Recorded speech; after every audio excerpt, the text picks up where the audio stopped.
is a senior fellow at ORF, joining us on the broadcast. Dr. John Harrison is a Homeland Security expert, joining us on the broadcast as well. We'll be defending President Trump. P.N. Mishra is someone who looks at crypto very closely. He's a lawyer. He's also an international regulatory consultant on crypto. He's joining us on the broadcast because when it is being said that the deals in Pakistan, especially around crypto, are shady, I want to understand what exactly is shady about it. And we have Ray Locker. He's a journalist. He's an author. He's joining us on the broadcast as well. Thank you very much. Dr. John Harrison, I'm coming to you first.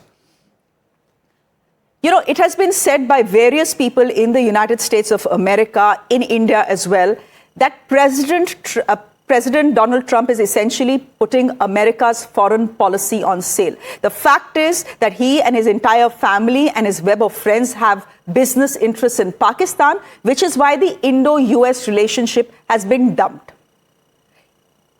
Under the circumstances, how can you even defend President Trump? Well, first of all, let me just clarify something. I didn't come on this evening defending anybody. What I'm simply trying to do is offer alternatives. And I think while certainly there's a personal motivation behind the president's issues now with India, I think they're much more simple and much more straightforward. Since he came into office, he has had a vision of himself, just like any second-term president does. They want to leave a legacy. And for him, the legacy has been about getting a Nobel Prize. As I've been saying here, based in Abu Dhabi for the better part, almost a year now, the president can try all he wants. He could solve global warming tonight. He's not going to get a Nobel Prize. So whatever he is doing to try to achieve that, I think it's probably a fool's errand at this point. I'm not sure that Jake Sullivan is an unbiased advisor here. There are many people in the United States and elsewhere who are very prone to conspiracy theories. Certainly, the president has made it easy for people to do that. But I think this is all very straightforward. This is about the fact that Pakistan came forward and said the president deserves to be nominated. The prime minister came forward and said, no, he doesn't. And President Trump is very angry about that. I don't think there's much more to it than that. Okay. So you're saying that President Trump's anger with India is just related to India not pitching in with the Nobel cause. Sushant Sareen, do you buy that? Because I don't think this is just about the Nobel or the Russian oil. There is more to it. And if someone like a Jake Sullivan says that, yes, there are business interests in Pakistan because of which the Indo-US ties have been sacrificed, there is a point he's making, and it's backed by fact. I mean, the facts are for all to see.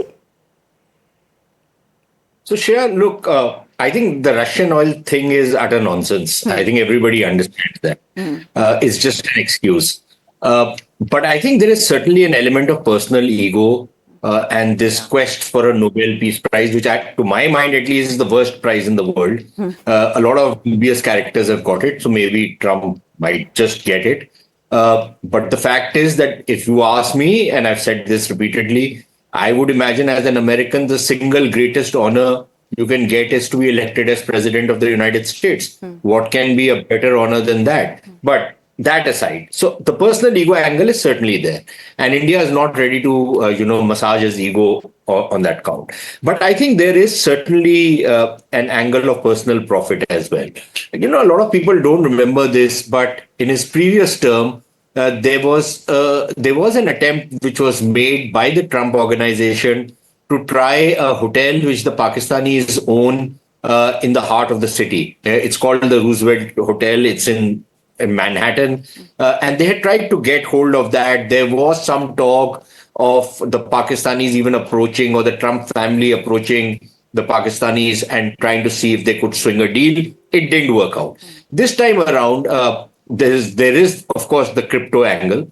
And there is talk that the Pakistanis will make sure that this crypto thing works, because there is some talk of the Pakistanis starting to invest their foreign exchange reserves, not that they have a lot of them, but in cryptocurrency, using the platform which is controlled or owned by the Trump family. Now, there is, of course, that. And then there are real estate deals, which, of course, this character, Gentry Beach, who's supposed to be a great buddy of one of the Trump kids, is spearheading. And Gentry Beach had been approached earlier through some people and was fated and dined in Islamabad. And he came back and gave glowing reports about Pakistanis. The third angle is of another dubious Pakistani origin guy who's supposedly an investor, who's into media companies and other things. I'm forgetting his name.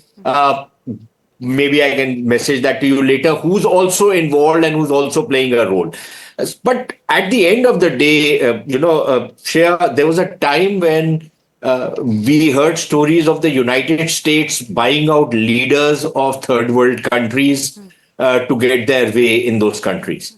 And to see even the whiff of an allegation, because what we have is allegations right now or suspicions, to even see the whiff of that directed against the president of the United States, that a tottering third world dictatorship, quasi-dictatorship, is buying influence by bribing people in the first family or associates of the first family.